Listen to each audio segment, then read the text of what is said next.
Hoje é que dia do mês? 22.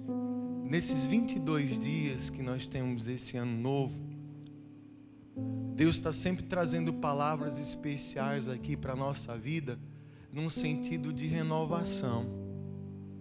Lembra do ano novo? Ano novo, né? E a gente, inclusive, Deus trouxe uma palavra aqui sobre essa questão de vida nova, que isso vai passar por um processo muito, muito especial da parte de Deus. Deus, Ele quer realmente que a gente experimente de algo novo. Eu quero lembrar você que Ele te ama, que Ele ama você demais, e Ele só tem o que é melhor para você. E aí nessa pegada, Deus está tratando muito no meu coração sobre uma necessidade da gente realmente melhorar. Deus quer que a gente melhore. E Deus me trouxe uma palavra, e antes de entrar nessa palavra propriamente dita, que você vai me ajudar inclusive a pregar, Ele me trouxe à memória essa referência que a gente acabou de ler, onde Deus usa Jeremias para falar a respeito dos planos que Ele tem para a gente.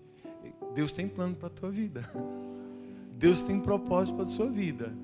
E olha como é que são os planos. Ele que conhece, Ele sabe. E os planos que Ele tem para nós é planos de nos fazer prosperar. E eu gosto sempre de explicar o seguinte: quando Deus fala que quer nos prosperar, Ele não está falando só de dinheiro, não. O prosperar em Deus é em tudo na nossa vida, na saúde, na paz, nos nossos sentimentos, nas nossas emoções, relacionamentos. A prosperidade que vem de Deus, ela é geral na nossa vida. Ele tem planos, aliás, uma das coisas que não está nos planos de Deus é nos prejudicar. Ele não quer o nosso mal. Deus não quer que a gente seja destruído. Não está no roteiro de Deus fazer com que a gente seja prejudicado ou que o mal nos destrua. Não, ao contrário. Deus tem planos de nos dar esperança. Deus tem planos de nos dar um futuro. Ele tem o melhor para a nossa vida. Amém? Quem entende, quem recebe, diz amém. Aí vem uma situação. Todas as vezes que a gente vai para a palavra e vê Deus falando a respeito de promessas, né, de planos que Ele tem para nós, vem sempre condicionado a algumas coisas.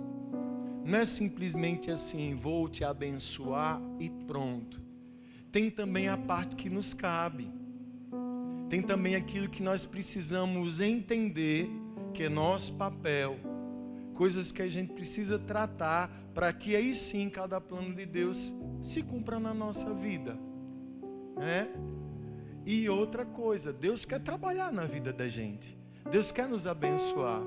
Mas aí, quando Ele trouxe essa palavra ao meu coração, antes mesmo de ministrar a palavra propriamente dita, Ele veio com uma frase para mim: não fuja de Deus. Não fuja do Senhor. Não fuja do Senhor. Não queira correr de Deus. Não fuja da presença do Senhor. Começou assim. E aí Ele me leva para a história do nosso amado profeta Jonas.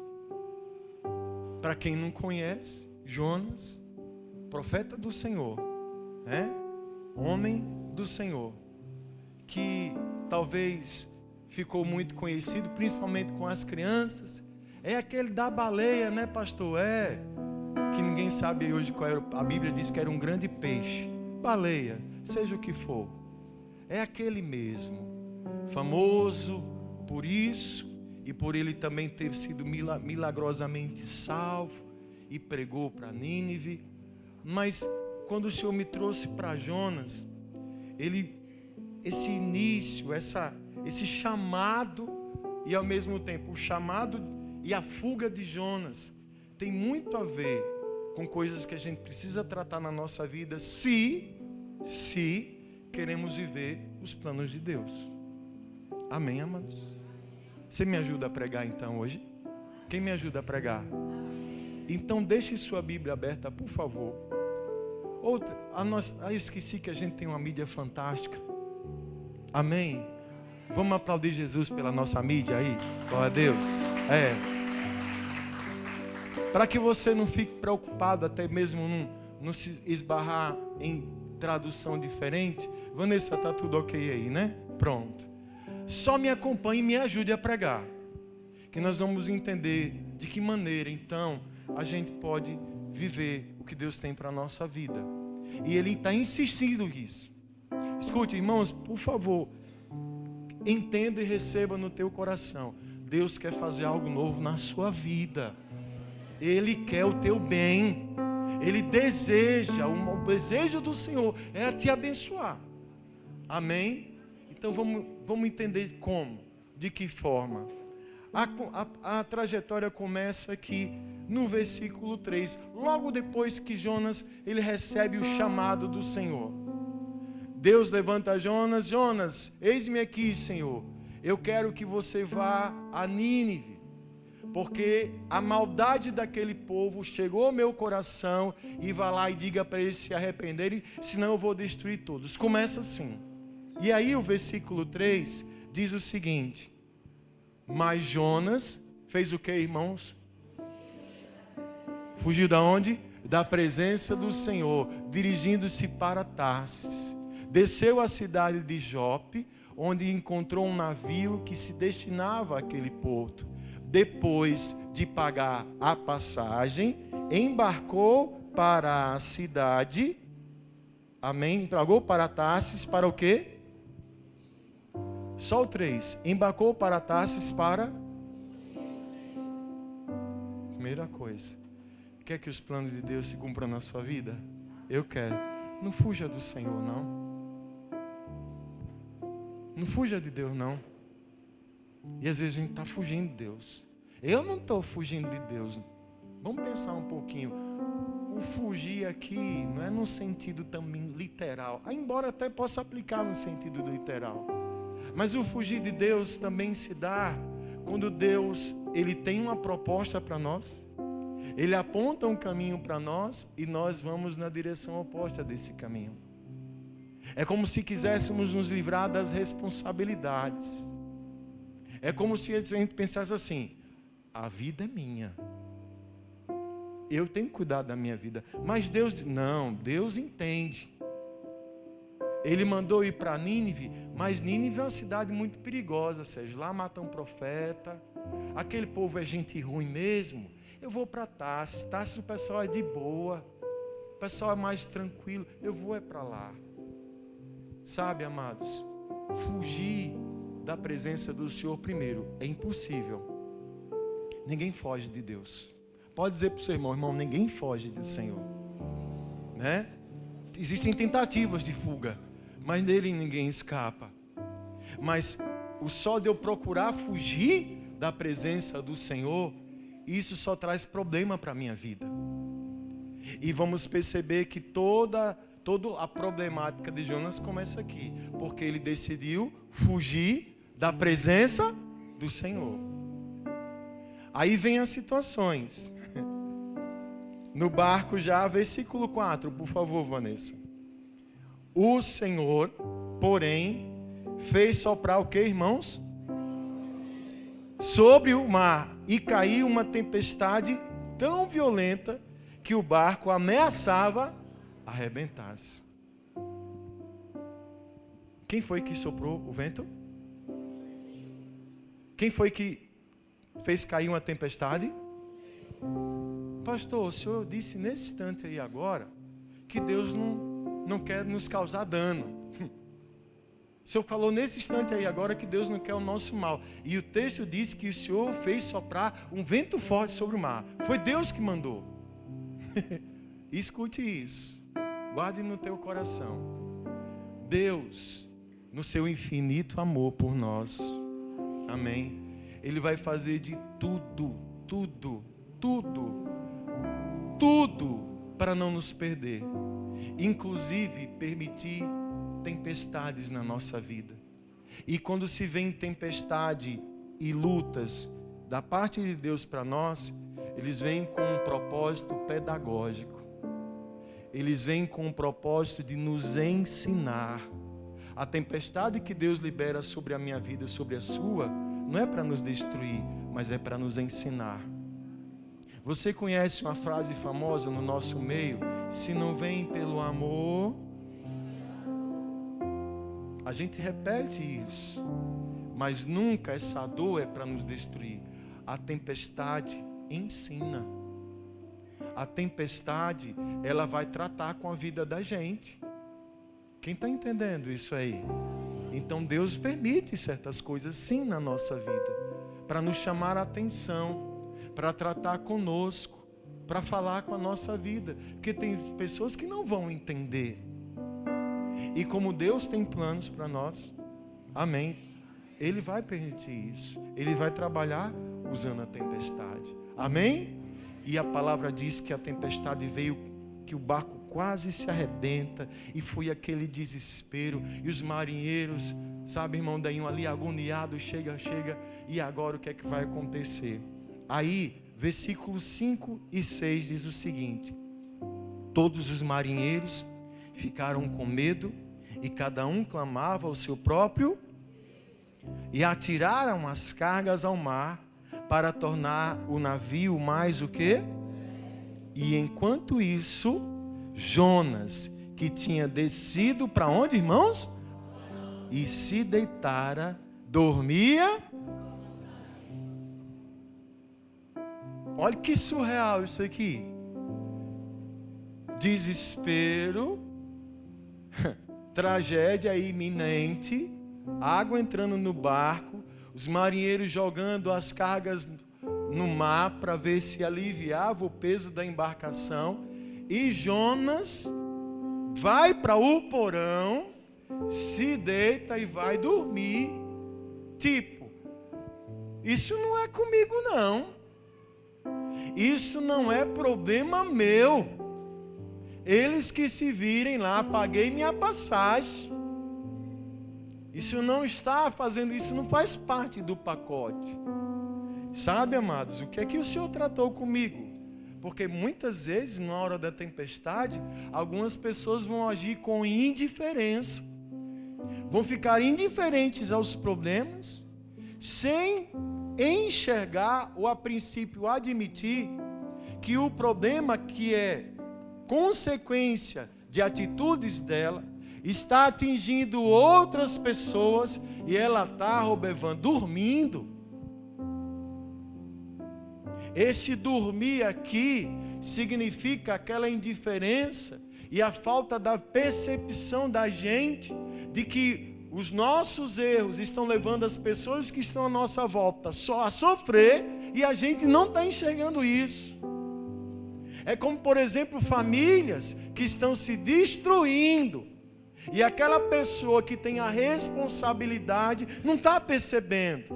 Hoje está cada um no seu mundo mesmo, cada um no seu quadrado.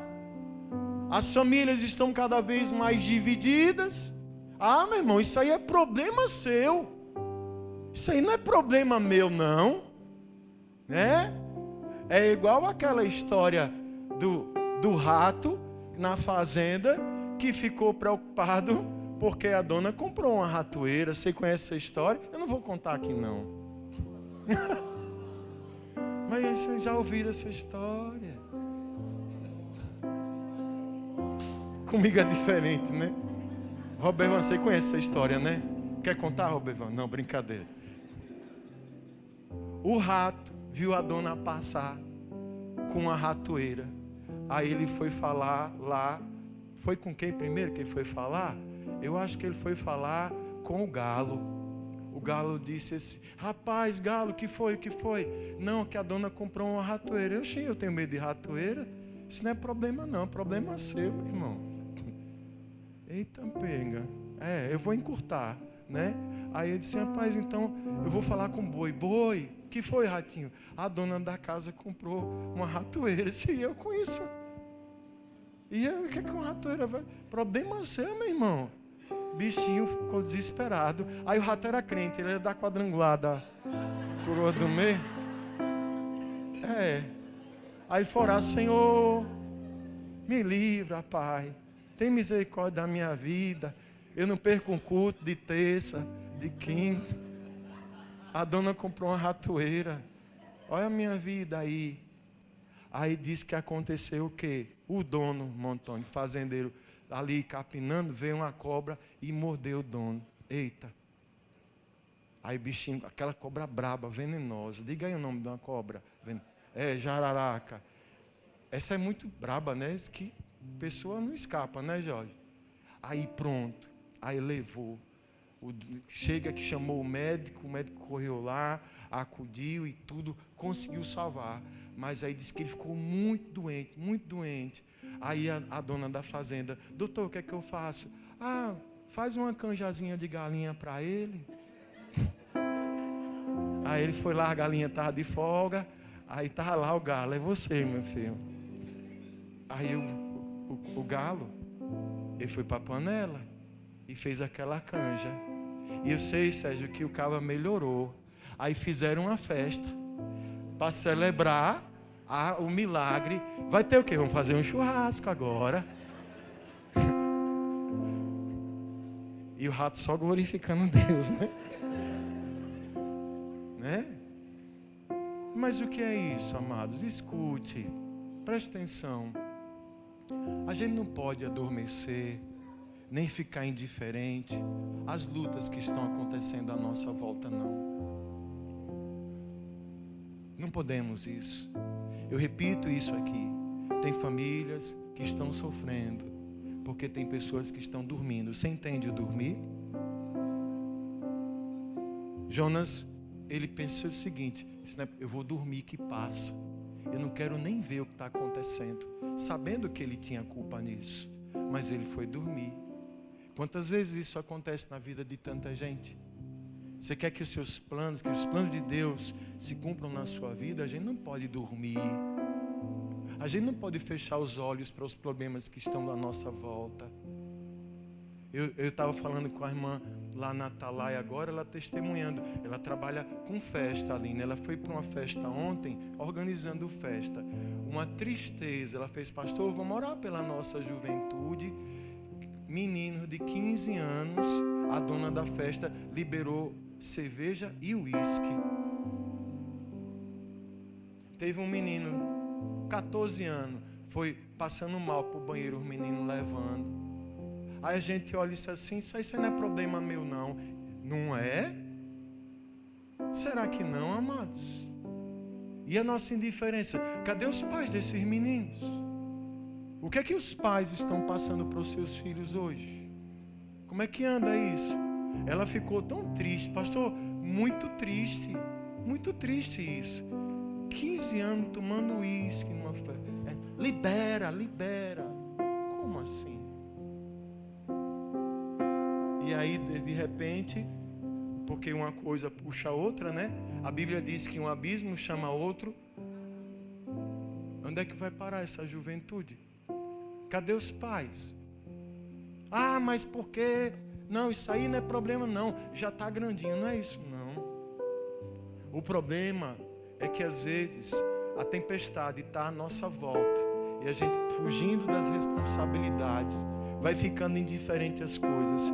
E o mal que a gente acha que não vai nos atingir, ele logo chega. Primeiro atingindo as pessoas que a gente mais ama. Eu quero dizer para você, meu irmão, minha irmã, aquilo que a Bíblia fala. O apóstolo Paulo diz: desperta tu que dormes, e Cristo te esclarecerá. Então, se eu quero que o plano de Deus se cumpra na minha vida, eu tenho que estar acordado. Amém, amados? O seu problema também é o meu problema. Vamos caminhando. Versículo 8, por favor, Vanessa. Me acompanhe. Por isso lhe perguntaram: diga-nos quem é o responsável por essa calamidade. Qual é a sua profissão? De onde você vem? Qual é a sua terra? A que povo você pertence? Ele respondeu: eu sou o que, irmãos? Hebreu. Sou o que também? Adorador do Senhor, o Deus dos céus, que fez o mar e a terra. Versículo 10. Então os homens ficaram apavorados e perguntaram: o que foi que você fez? Pois sabiam que Jonas estava o quê? Fugindo do Senhor, porque ele já lhes tinha dito. Aqui começa a reviravolta dessa situação. Diante da indagação, porque os marinheiros esgotaram as suas alternativas.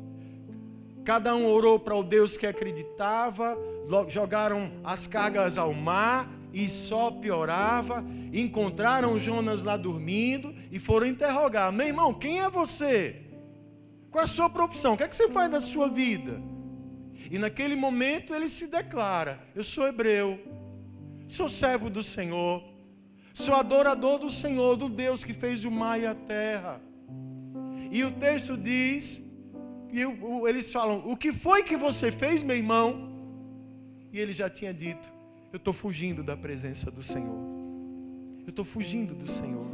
Aqui Jonas, ele começa a reconhecer e admitir que tudo aquilo que estava acontecendo era culpa dele. Um servo do Senhor, um conhecedor da palavra de Deus, fugindo da presença do Senhor, trazendo consequências ruins, não só para a vida dele, mas para a vida daqueles que estavam à volta dele. Jonas admite isso, Jonas confessa isso. E aqui a gente aprende o seguinte: todo o processo de mudança na nossa vida só começa quando a gente reconhece a nossa falha. Ninguém muda, ninguém melhora, se não reconhecer que está errado, que precisa melhorar. Eu preciso melhorar. Eu tenho uma leve suspeita que cada um de nós precise melhorar. Porque senão a gente não estava aqui. Senão o sacrifício de Cristo seria em vão. Porque Ele veio para nos dar a vida, para nos ensinar o caminho. E toda mudança só vai começar quando eu reconhecer isso. Eu tenho que parar de estar olhando para que os outros têm que fazer e melhorar. Eu tenho que olhar para mim, reconhecer quem eu sou, tomar a rédea da minha vida no sentido de assumir a minha responsabilidade e a minha culpa. Jonas admitiu: eu estou fugindo de Deus. E eu estou pagando um preço por isso. E vocês estão por tabela pagando por isso também. O milagre acontece assim. O maior de todos os milagres, a mudança. Quando a gente olha para a nossa vida e admite: Deus, eu estou fugindo mesmo. Sou servo do Senhor e estou aqui com a vida toda errada, só comprometendo minha caminhada e a caminhada de quem está perto de mim. Aí Deus começa: opa, é agora. Aí Deus começa a tratar. Aí veja a situação. E vem mais uma penúltima lição aqui para nós. Parece que está tudo bem. Olha o que diz aí o versículo 11. Visto que o mar estava cada vez mais o que, irmãos? Eles lhe perguntaram: o que devemos fazer com você para que o mar se acalme? Respondeu ele: peguem-me e joguem-me ao mar, e ele se acalmará, pois eu sei que é por minha causa que essa violenta tempestade caiu sobre vocês. Aí o 13 diz assim: ao invés disso, os homens se esforçaram ao máximo para remar para onde? De volta à terra, mas não conseguiram, porque o mar tinha ficado ainda mais. Gente, isso aqui gritou para mim quando eu li isso. Sabe aquele momento que Deus deixa claro o que a gente tem que fazer? Deixa muito claro: olha, eu quero que você faça isso. E a gente insiste em não fazer e querer fazer do nosso jeito. Aquele momento que Deus deixa muito claro: ó, você precisa fazer assim. Aí a gente pensa: não, vamos tentar de outro jeito. Vamos tentar uma outra forma. Deixa eu tentar fazer assim. Olha só, a intenção pode ser a melhor de todas, porque a preocupação dos marinheiros aqui foi o seguinte: a gente não vai matar esse cara, matar esse homem, não. Vamos tentar voltar para a terra. Só que quando eles tentam isso, Ítalo, o mar se agitou ainda mais. O que é isso? É quando muitas vezes, amados, sabemos o que precisamos fazer, mas insistimos em querer fazer as coisas do nosso jeito. A coisa só piora. A coisa só piora. A gente tem que parar de teimar com Deus. Eu lembro da frase, eu falei agora há pouco, do meu amigo pastor Jorge Guimarães. Ele fala assim, Ítalo, ele diz que o nosso jeito é bom, mas o jeito de Deus é muito melhor. Então vamos fazer do jeito de Deus, porque do nosso jeito a coisa pode complicar. Quem está entendendo isso aí? E aí vem o encerramento. Versículo 14. Eles clamaram ao Senhor: Senhor, nós suplicamos, não nos deixes morrer por tirarmos a vida desse homem. Não caia sobre nós a culpa de matar um inocente, porque tu, ó Senhor, fizeste o que desejavas. Em seguida, pegaram Jonas e lançaram ao mar enfurecido. E este se... Todos, tomados de grande temor ao Senhor, os homens ofereceram um sacrifício e se comprometeram por meio de votos. O pessoal se converteu ao Senhor aqui. Olha só. Quando começou a tempestade, foi o que os marinheiros fizeram? Tacaram fora, começaram a jogar as bagagens. Não foi, missionário? A jogar tudo fora, para aliviar o peso do barco, para evitar que ele afundasse. Só que ainda tinha uma bagagem ainda que estava comprometendo. Nesse caso a bagagem era quem? O Jonas, o próprio Jonas. E ele mesmo disse: é por causa de mim. No momento que vocês jogarem, isso passa. E foi exatamente o que aconteceu. O texto disse o quê? Assim que eles lançaram Jonas no mar, o mar o quê? Se aquietou. Isso foi tão impactante para eles, Elisângela, que eles fizeram um voto para Deus. Adoraram o Senhor, disse: rapaz, se Deus, esse homem era um homem de Deus, e esse Deus realmente opera. Mas o que isso quer dizer com a gente? Você quer que os planos de Deus se cumpram na sua vida? Então a gente precisa tirar do nosso barco aquilo que está nos levando para o fundo. Eu preciso observar o que é que falta, que está na minha vida ainda, que está me levando para baixo. Aquilo que está comprometendo a minha caminhada. Eu preciso lançar isso fora. Eu tenho que jogar isso fora. E isso pode ter vários nomes. Isso pode ser a preguiça, pode ser o medo, pode ser a dúvida, pode ser pecado.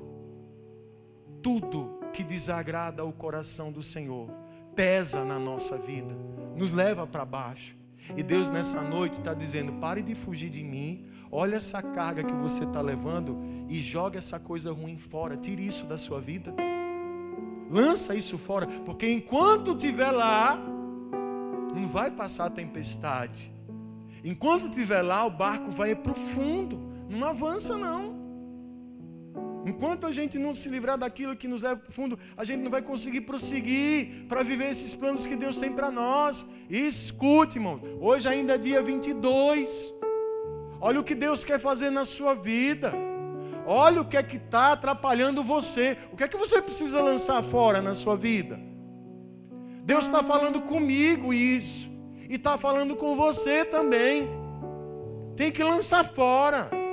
Para isso, meu irmão, minha irmã, tem que ter uma profunda dose de humildade, de quebrantamento, pedir a Deus o discernimento.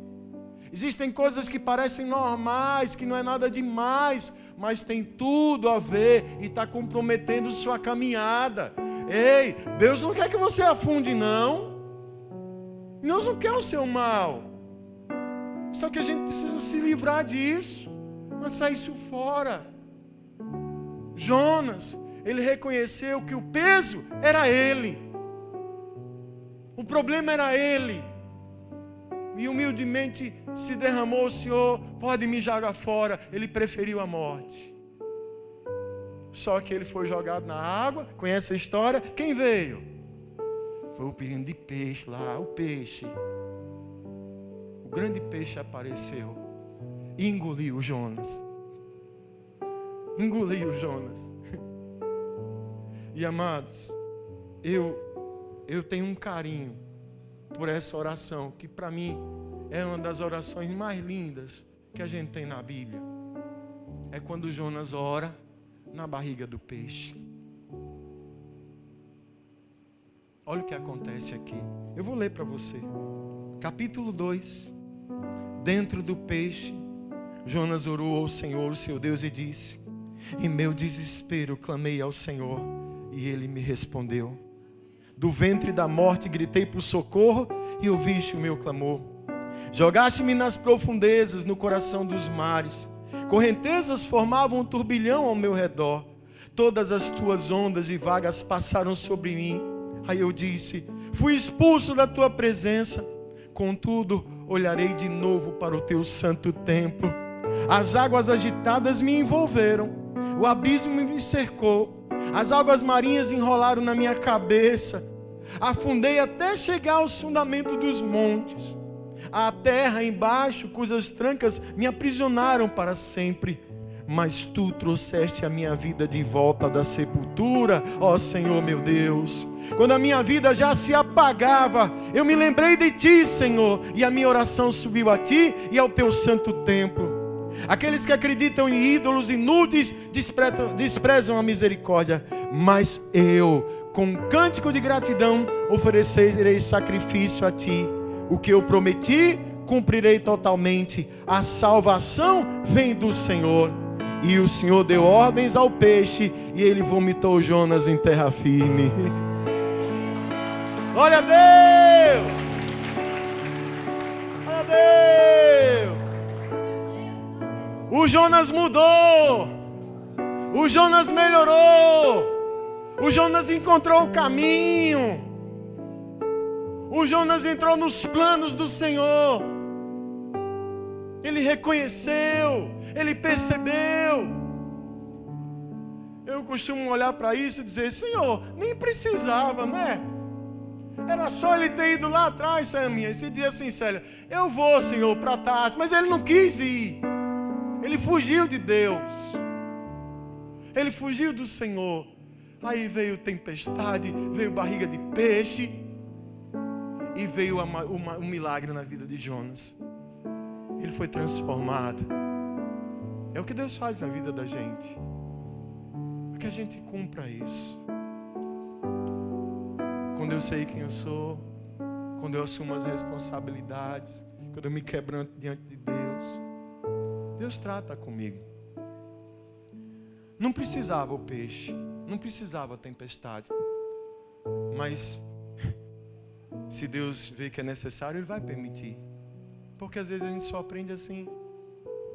Mas aqui está a palavra de Deus, a revelação de Deus para a vida da gente, para nos ensinar, para mostrar que tem um caminho. E tudo começa com isso. Não fuja de Deus. Não fuja dele, não. Deixa Ele falar no teu coração o que você precisa fazer.